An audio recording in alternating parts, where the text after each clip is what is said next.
할렐루야. 한 주간 하나님께서 우리를 지켜주심으로 여기까지 인도하셨습니다. 그 하나님이 이 시간에도 반드시 우리에게 은혜를 주실 줄 믿습니다. 아멘. 오늘 제가 여기 서니까 이런 생각이 듭니다. 참 꽃밭이구나. 다들 이제 가슴마다 꽃을 달고 카네이션을 달고 계신 거 보니까 괜시리 제가 기분이 더 좋아집니다. 오늘은 탕자, 탕부, 그리고 우리라는 제목으로 말씀을 나누려고 합니다. 10년도 더 된 이야기입니다. 제가 그 자녀가 둘이가 있는데 한 아이가 9살입니다. 그 자녀가 태어나기 전 이야기니까 10년도 더 된 이야기입니다. 정확히 몇 년 전인지는 모르지만 5월 이맘때로 제가 기억하고 있습니다. 주일날 이제 교회 사역을 마치고 집에 오니 제 딸아이가 저를 부르는 겁니다. 아빠! 이렇게 부르며 저를 반갑게 맞아주었습니다. 저는 오후 늦게 예배를 마치고 돌아와서 피곤했지만 그렇지, 이게 바로 삶의 낙이지 이러면서 딸아이에게 다가갔습니다. 그런데 딸아이가 저를 안아주거나 그렇게 하기는커녕 다짜고짜 저를 막 때리기 시작하는 겁니다. 저는 그 상황이 무슨 상황인지 몰라서 굉장히 당황했습니다. 또 다른 한편에는 네가 뭔데 나를 때리노? 그러면서 기분도 살짝 나빴습니다. 하지만 이내 평정심을 되찾고 제 딸 아이에게 한번 물어보았습니다. 주민아, 왜 자꾸 아빠를 때리노? 이렇게 물어보니까 이 질문에 제 딸아이는 이렇게 대답했습니다. 아빠, 오늘 교회에서 전도사님이 부모를 공격해라고 이야기하던데? 그러면서 막 때리는 겁니다. 부모를 공경해라, 이 이야기를 제 딸아이는 부모를 공격해라 이렇게 잘못 들었던 것입니다. 이 이야기가 10년이 훨씬 지난 이야기지만 또 다른 문제가 있습니다. 지금 제 아들이 9살 난 아들인데 저를 매일 공격하고 있습니다. 성경은 곳곳에서 부모를 공경할 것을 이야기합니다. 하지만 오늘 우리가 함께 나눌 본문은 부모를 공경하기는커녕 공격하고 있는 두 자녀가 나오고 있습니다. 오늘 본문을 통해서 영적인 부모인 하나님과 육신의 부모님의 사랑을 다시 한번 돌아보고 우리가 어떻게 하는 것이 부모를 공경하는 길인지 나누고 말씀이 기록된 대로 살아가겠다고 다짐하는 시간 되기를 원합니다. 누가복음 15장 말씀은 예수님이 가르쳐 주신 3가지 비유가 등장합니다. 특별히 오늘 본문은 예수님의 가르침의 핵심이라고 이야기하는 소위 탕자의 비유입니다. 우리가 너무나 잘 아는 이야기입니다. 그러나 우리가 너무나 잘 알다 보니 그 안에 정확한 내용을 모른 채 넘어가는 경우가 너무 많습니다. 부자 아버지 밑에 2명의 아들이 있었습니다. 하루는 둘째 아들이 아버지에게 찾아갔습니다. 그리고 자신이 장차 받을 분깃을 지금 달라고 요청합니다. 살아있는 아버지께 자신의 분깃을 달라는 말은 부모가 죽기를 바란다라는 의미입니다. 고대 기록 어디를 봐도 살아있는 아버지께 자신의 분깃을 요구하는 경우는 찾아보기 힘듭니다. 물론 예외적으로 살아계신 아버지께 분깃을 달라고 하는 사례는 있습니다. 하지만 그것은 자녀가 받은 분깃은 부모가 죽기 전까지 매매가 불가능한 거라고 기록되어 있습니다. 이 관습은 지금까지도 이어집니다. 중동 지역에 선교하시는 선교사님의 글을 본 적이 있습니다. 하루는 이 선교사님이 한 사람과 이야기를 나누었는데, 살아계신 아버지께 분깃을 달라고 하는 것은 말도 안 되는 이야기일 뿐더러 이런 말을 꺼냈다가는 자신이 죽음에 처할 수도 있다라는 그런 사건이라고 말했다고 합니다.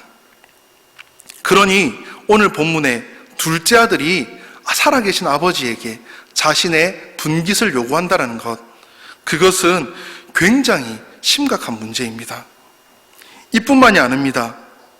당시에 유산을 받게 되면 집안에서의 의무를 다해야 됩니다. 그 의무란 것은 집안을 지키는 것, 자신의 가족을 돌보는 것입니다. 그래서 둘째 아들은 고민을 했습니다.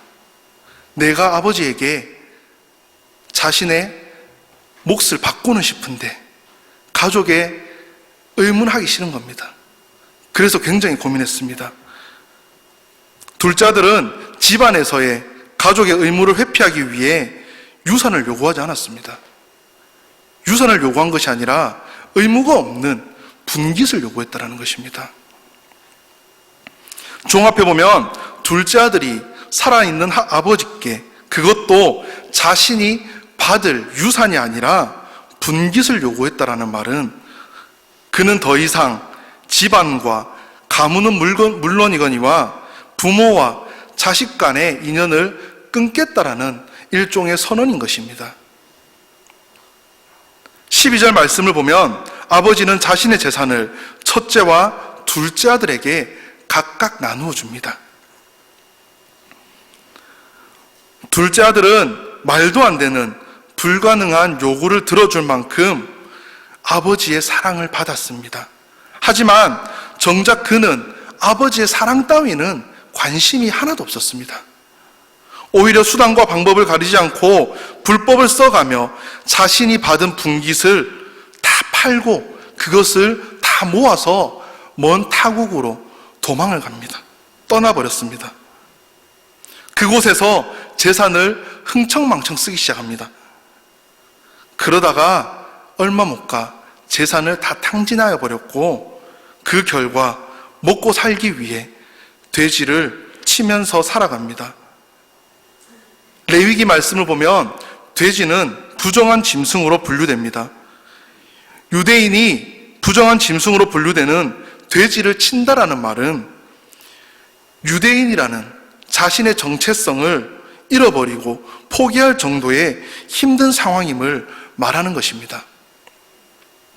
그는 가난과 회개를 상징하는 쥐염 열매조차도 주는 사람이 없어 그런 극단적인 상황에 다다라서야 자신의 잘못을 깨닫고 인해 아버지께 돌아가기로 결심을 합니다. 18절 말씀을 보면 내가 일어나 아버지께로 가서라고 표현하고 있는데, 이제 돼지 우리에서 아버지께로 가겠다라는 모습은 죄의 자리를 떠나 하나님께로 방향을 돌리는 회개의 장면을 연상케 하고 있습니다. 여하튼 그렇게 돌아온 아들은 아버지의 용서를 받고 자녀의 신분을 회복하였으며 다시금 행복하게 살게 됩니다. 우리는 보통 탕자의 비유라고 하면 여기까지만 생각을 합니다. 그런데 이 비유에는 둘째 아들과 다른 입장을 보이는 인물이 또 등장합니다. 바로 맏아들입니다. 성경은 그가 평소에 부모님께 어떻게 했는지에 대해서는 자세히 기록되어 있지 않습니다. 하지만 둘째와 똑같이 분깃을 받았음에도 집안에서의 의무를 다한 점, 25절을 보면 그가 밭에 있다가 돌아온 점을 볼 때 주변 사람들은 그를 평가하기를 효자 또는 성실한 아들로 평가했을 것입니다. 오늘 이야기를 맏아들의 입장에서 본다면 불효막심하게 살아있는 아버지에게 자신의 분깃을 요구하고 자신의 분깃을 다 챙겨서 먼 지방으로 떠나버렸고 방탕하게 살면서 재산을 다 탕진한 이 망나니 같은 동생을 받아주는 것은 말도 안 되는 이야기입니다. 동생을 받아주는 것도 못마땅한데 자신이 힘들게 일하고 돌아오니 아버지는 거짓골로 돌아온 아들을 멀리서도 알아보고 맨발로 달려갑니다. 그리고 껴안고 입을 맞추고 좋은 옷을 꺼내 입히고 손에 반지를 끼워주고 발에는 새 신을 신겨주었다라는 이야기를 들으니 맏아들은 속이 뒤집힐 지경입니다.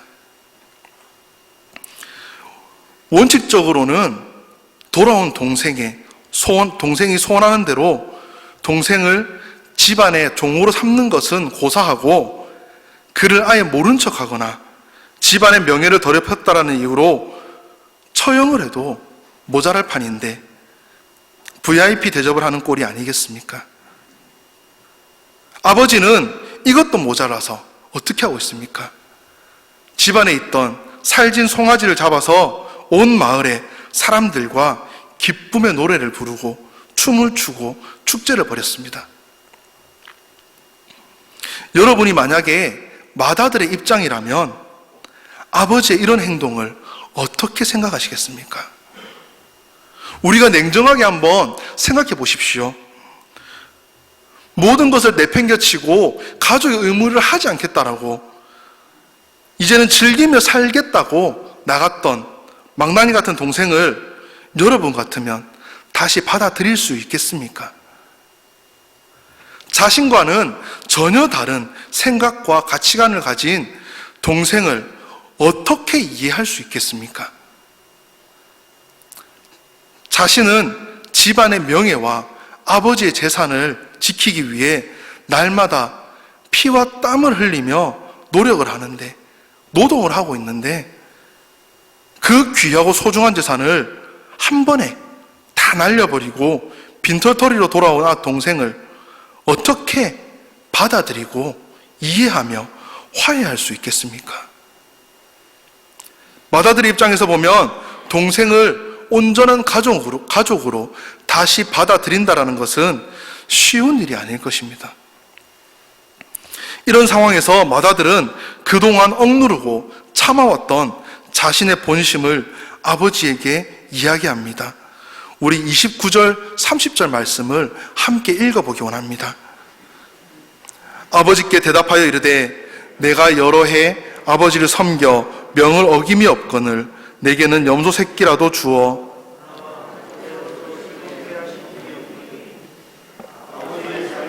장녀들과 함께 삼켜버린 이 아들이 돌아오매 이를 위하여 살진 송아지를 잡으셨나이다. 아멘. 29절에 원문에는 기록되어 있지만 개정 성경에는 빠져있는 단어가 있습니다. 바로 맏아들이 아버지를 부르는 호칭입니다. 그런데 맏아들이 아버지와 동생을 부르는 호칭이 조금 이상합니다. 원문에는 맏아들이 아버지를 부를 때 아버지 이렇게 부르지 않습니다. 어떻게 부르냐면 여보세요, 이보십시오 이렇게 부르고 있다는 것입니다. 또한 둘째 동생을 동생이라 부르지 않습니다. 30절에 뭐라고 부르고 있습니까? 이 아들로 부르고 있습니다. 누가가 쓴 누가복음과 사도행전에 이라고 사용하는 경우는 그 사람을 경멸의 대상으로 볼 때 사용하는 단어가 바로 이라는 단어입니다. 29절 30절을 우리가 보기 좋은, 듣기 좋은 구어체로 바꾸면 이렇습니다. 여보세요, 이거 보십시오. 진짜 해도 너무한 것 아닙니까? 제가 부모를 공경하라고 해서 공경했고 하라고 해서 제가 일했습니다. 그런데 어떻게 저보다 저 사람을 더 중요하게 생각합니까? 맏아들은 아버지에게 이렇게 이야기한 것입니다. 맏아들은 사람들이 보기에, 주변 사람들이 보기에는 효자였고 성실한 아들로 비춰졌습니다. 하지만 실상은 아버지를 아버지로 보지 않을 뿐더러 동생 또한 자신의 동생으로 인정하지 않고 보기 싫어하는 인물이었던 것입니다. 신학자요 사회학자인 존 밀터 잉거는 맏아들을 이렇게 평가합니다. 그는 상속받은 자신의 재산에만 관심을 가지고 있으며 아버지의 입장이 어떻게 되든 자신의 안위가 먼저인 인물이다. 이렇게 평가하고 있습니다. 어떻게 보면 탕자인 둘째보다 더한 인물이 바로 맏아들인 것입니다. 하지만 아버지는 자신을 못마땅해 하는 맏아들에게도 둘째 아들에게 했던 것과 같이 자신의 사랑을 보여주고 표현하고 있습니다. 31절 말씀입니다. 아버지가 이르되 예 너는 항상 나와 함께 있으니 내 것이 다 내 것이로되. 아들아 들어보아라. 지금 내가 가지고 있는 모든 것이 결국에는 다 네 게 아니냐. 이래도 내가 너를 위하지 않는 것처럼 보이냐? 내가 너를 사랑하지 않는 것처럼 보이냐? 아버지는 맏아들을 변함없이 사랑합니다. 그러나 아버지에게 있어서 탕자인 둘째 아들도 변함없이 사랑하는 아들입니다. 고대에서 집을 나간다, 거처를 다른 곳으로 옮겼다라는 표현은 죽음을 의미합니다. 즉, 집 나간 둘째 아들이 다시 돌아왔다라는 말은 아버지에게 있어서 죽었던 아들이 다시 살아난 사건과 마찬가지인 것입니다. 죽었던 아들이 다시 살아났는데 이보다 더 기쁜 일이 어디 있겠습니까? 이보다 더 급한 일이 어디 있겠습니까? 이렇게 기쁜 일을 겪었는데 어떻게 잔치를 안 할 수 있겠습니까? 맏아들이 이런 아버지의 마음을 헤아릴 수만 있었다면 그도 돌아온 동생을 껴안고 기뻐할 수 있었을 것입니다. 예수님은 오늘 본문을 통해서 하나님의 사랑이 이런 것이다라고 이야기합니다. 또한 이 사랑이 우리 부모님께서 우리를 향한 사랑이라고 말씀하고 계십니다.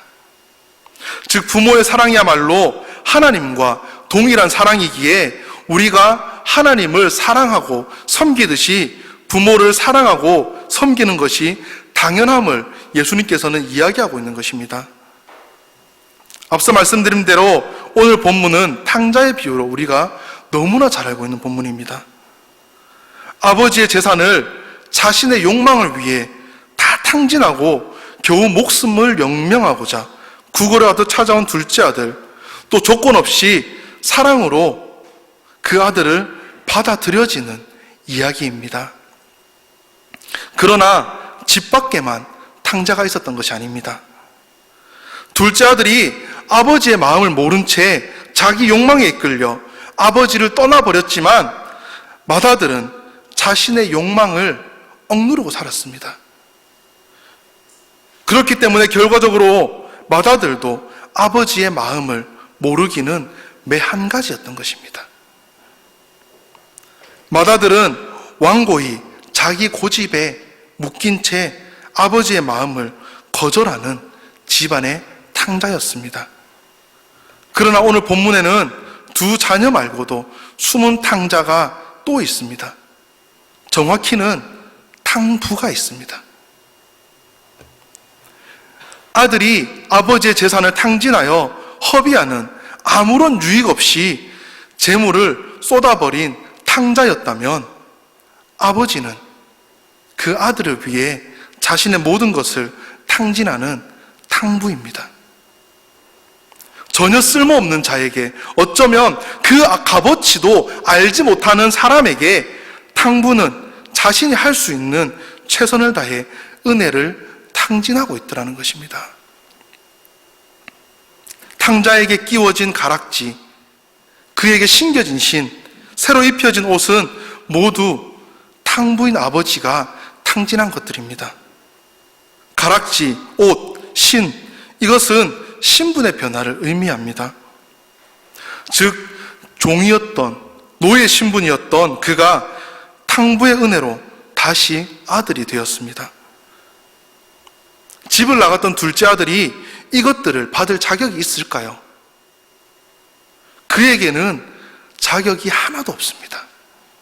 탕부인 아버지가 그가 가진 물질과 은혜를 탕자에게, 그 아들에게 허비했기에 다시 아들의 지위가 회복될 수 있었던 것입니다.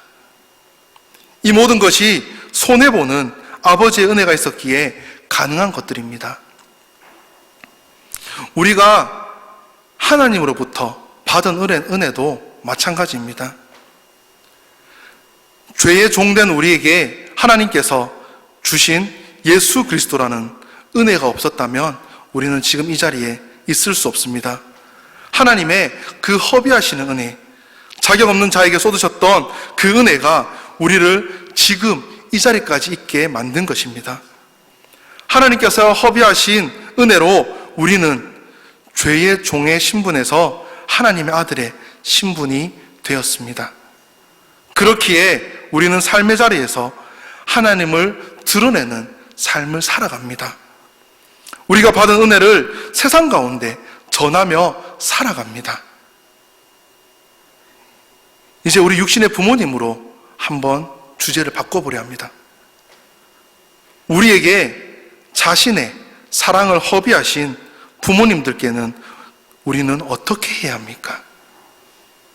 결론적으로 이야기하면 우리는 육신의 부모님을 하나님과 동일하게 섬겨야 마땅합니다. 사도 바울은 에베소서 6장 1, 2절에서 이렇게 이야기합니다. 자녀들아, 주 안에서 너희 부모에게 순종하라. 이것이 옳으니라.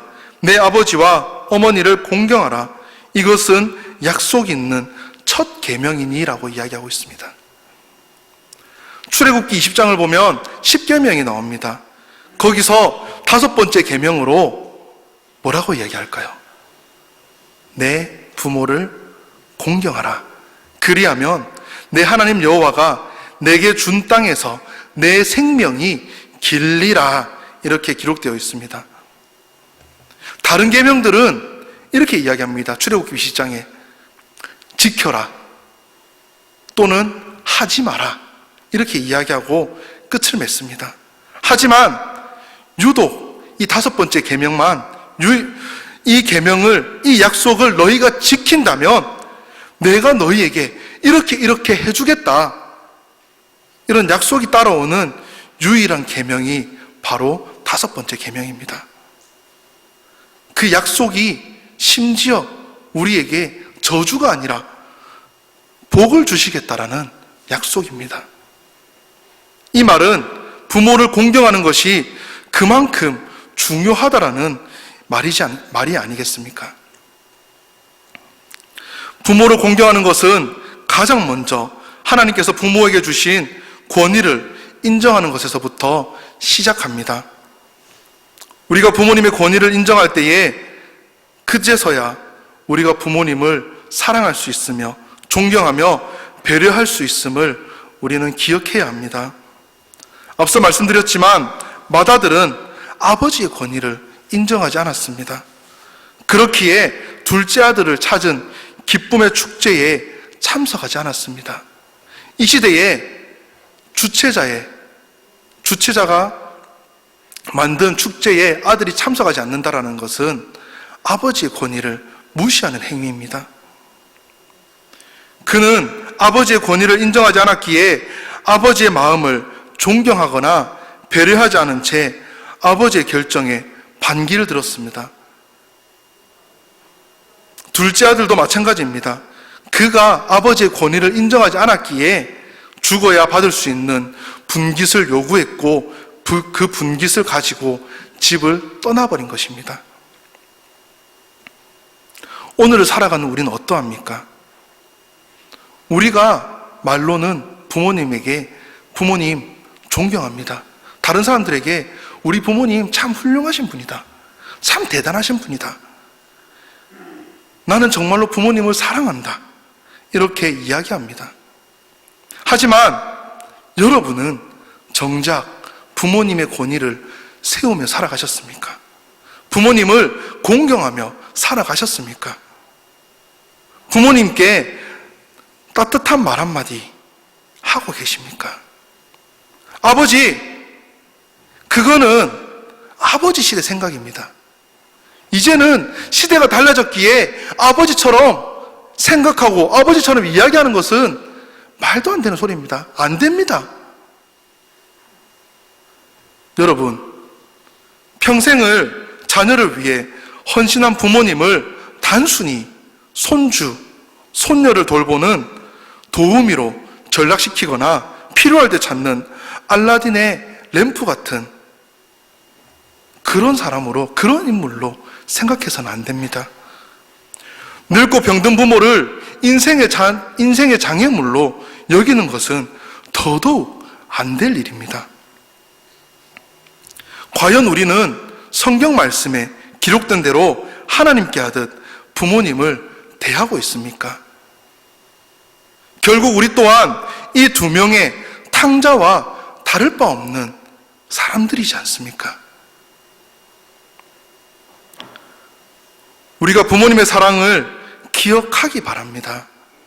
부모님의 은혜를 마음속 깊이 새기기를 원합니다. 부모님의 권위를 세워주는 것으로부터 부모의 공경은 시작됩니다. 부모님께 가장 작은 것, 어제 다 하셨죠? 어제 전화 다 받으셨죠? 안부 전화, 따뜻한 말 한마디, 이것이 부모님을 공경하는 시작이고 사랑의 첫걸음입니다. 이제 말씀을 마치려고 합니다. 양희은이라는 가수가 있습니다. 이 가수 양희은 씨가 부른 엄마가 딸에게라는 노래 가사를 보면 이런 내용이 나옵니다.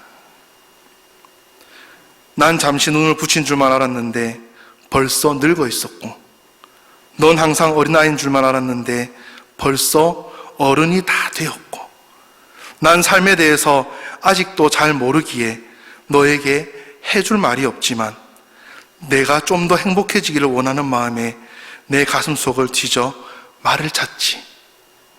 공부해라. 아니야, 그건 너무 교과서야. 성실해라. 나도 그러지 못했잖아. 사랑해라. 아니야, 그건 너무 어려워. 내가 조금 더 좋은 엄마가 되지 못했던 걸 용서해 줄 수 있겠니? 넌 나보다 좋은 엄마가 되겠다고 약속해 주겠니? 여러분, 우리의 부모님은 우리를 키우고 돌보다 보니 벌써 노쇠해졌습니다. 또는 지금 이곳에 없는 부모님도 계실지 모르겠습니다. 부모님은 우리가 나이가 많든 우리 나이가 적든 우리에게 내 자녀가, 내 아들이, 내 딸이 그들에게 무슨 말을 해야 상처받지 않을까? 내가 그들에게 어떻게 해야 내 자녀가, 내 아들이, 내 딸이 행복해 할까? 고민을 하는 분이 우리의 부모님이시라는 겁니다. 제가 방금 읽어드린 양희은 씨의 노래 가사 마지막처럼 우리에게 자신이 가진 그 모든 것을 주시고도 좋은 것을 주지 못해서 미안하다, 미안하다 말씀하시는 분이 바로 우리 부모님들이십니다. 하나님을 사랑하는 우리 거성교회 성도 여러분, 우리가 참된 그리스도인이라면 우리가 말씀처럼 부모님을 공경하기 원한다면 하나님의 명령에, 하나님의 말씀에 귀를 기울이기 원합니다. 신명기 말씀은 이렇게 이야기합니다. 그의 부모를 경홀히 여기는 자는 저주를 받을 것이라 할 것이요 모든 백성은 아멘 할지니라. 디모데전서는 또 이렇게 이야기합니다. 자녀나 손자들이 있거든 그들로 먼저 자기 집에서 효를 행하여 부모에게 보답하기를 배우게 하라. 이것이 하나님 앞에 받을 만한 것이니라. 이렇게 이야기하고 있습니다. 우리의 인생은 부모님께 빚진 인생입니다.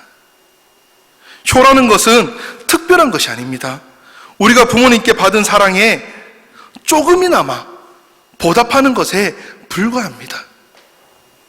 그럼에도 신명기 말씀에 부모님을 공경하는 것, 그것만으로도 하나님께서 복을 주시겠다고 얘기합니다.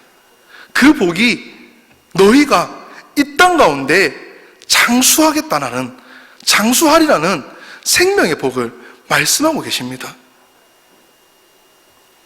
부모를 공경하는 것만으로도 하나님께서 복을 주시겠다 이렇게 말씀하시는 이유는 그만큼 세상 사람들이 부모를 소홀히 여긴다라는 말입니다. 그만큼 세상이 악하다는 이야기입니다. 오늘날 세상은 부모님의 사랑을 잊은 채 부모를 홀대하는 풍토로 가득합니다. 이러한 세상 가운데 우리 거성교회 성도님들은 가장 작은 것부터 실행에 옮기며 부모를 공경함으로 하나님께서 주시는 그 은혜, 그 복을 누리시기를 간절히 소망합니다. 기도하도록 하겠습니다. 사랑과 은혜가 충만하신 하나님 아버지, 은혜를 감사합니다. 이 시간 하나님의 무한한 사랑을 생각합니다. 또한 우리를 향한 부모님의 아낌없는 사랑을 기억합니다. 하나님의 은혜와 부모님의 관심과 그 사랑이 없었으면 우리가 지금 이 자리까지 올 수 없었음을 이 시간 고백합니다. 그 사랑에 우리는 얼마나 감사하고 감격하며 살았는지요. 우리를 키워주시고 돌봐주신 부모님을 하나님 말씀대로 얼마만큼 공경하며 살았는지요. 부모님을 공경하는 것이 복의 길이라고 말씀하셨습니다. 장수의 복을 주시겠다고 약속하셨습니다.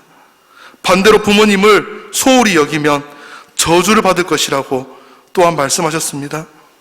하나님, 우리가 이 말씀을 우리 마음판에 새겨 저주가 아닌 장수의 복을 누리는 우리 거성교회 성도님들 다 되게 하여 주시옵소서. 우리가 오늘 말씀을 듣고 느끼고 배운 바대로 이 땅 가운데 하나님께 충성하며 육신의 부모를 섬기며 효를 다할 수 있도록 우리의 마음과 행동을 인도하여 주시옵소서. 우리에게 육신의 부모를 공경하라 말씀하신 예수님의 이름으로 기도합니다. 아멘.